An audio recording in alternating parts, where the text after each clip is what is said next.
Jungle.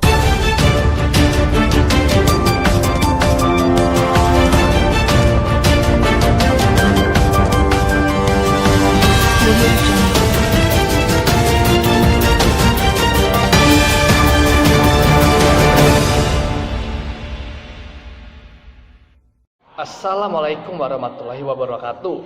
Sampurasun. Wilujeng patepang sareng abdi Rehan. Dinu dinten Rebo ieu kaping 23 Februari 2021 abdi bade nginformasikeun warta anu mangjudul Mang Ratus Imah di Cingiseut kacaahan. Mang Ratus Imah di leuleuk Cingiseut Arcamani Kota Bandung kacaahan Balukar Walungan Cironggeng Limpas. Ti poe Salasa sore kamari tepi ka poe Rebo isuk-isuk eta caah masih ngeueum sawatara imah warga. Antukna warga teu bisa ka mamana. Dumeh eta jalan diblokir keneh ku panghalang tina kai jeung dreum.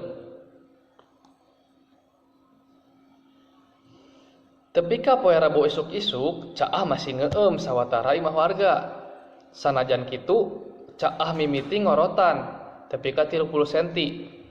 Satu tas petugas Dinas Bina Warga Kota Bandung nyedot eta cai caah make mesin kompa.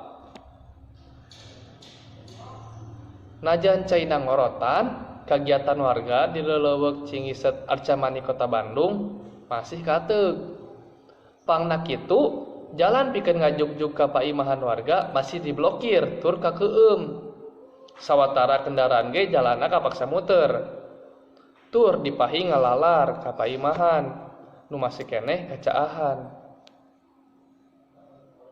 Sawatara warga nu imahna geus teu kakeueum mimiti maresihan imah katut harta bandana. Warga Cingiseut Arcamani Kota Bandung mihareup pamarentah sagancangna ngaayakeun normalisasi Walungan Cironggeng nu kiwari geus DF. Eta caah anu ngeueum imah warga teh dierong tina limpasna Walungan Cironggeng. Samalah tanggul Walungan Cironggeng kungsi rempat 2 kali. Eta caah anu ngeueum Mang Ratus Imah warga di Cingiseut Arcamani Kota Bandung teh mimitina rajang ti poe malem Rebo. Balukar Walungan Cironggeng limpas satu tas hujan gede nu narajang ka eta leuleuk. Sakitu wae anu tiasa sim kuring haturkeun. Punten bilih aya kalepatan anu teu enakeun tinu perkataan atanapi kanu manah. Abdi mundur ti warta ieu. Wassalamualaikum warahmatullahi wabarakatuh. Hurip Sunda.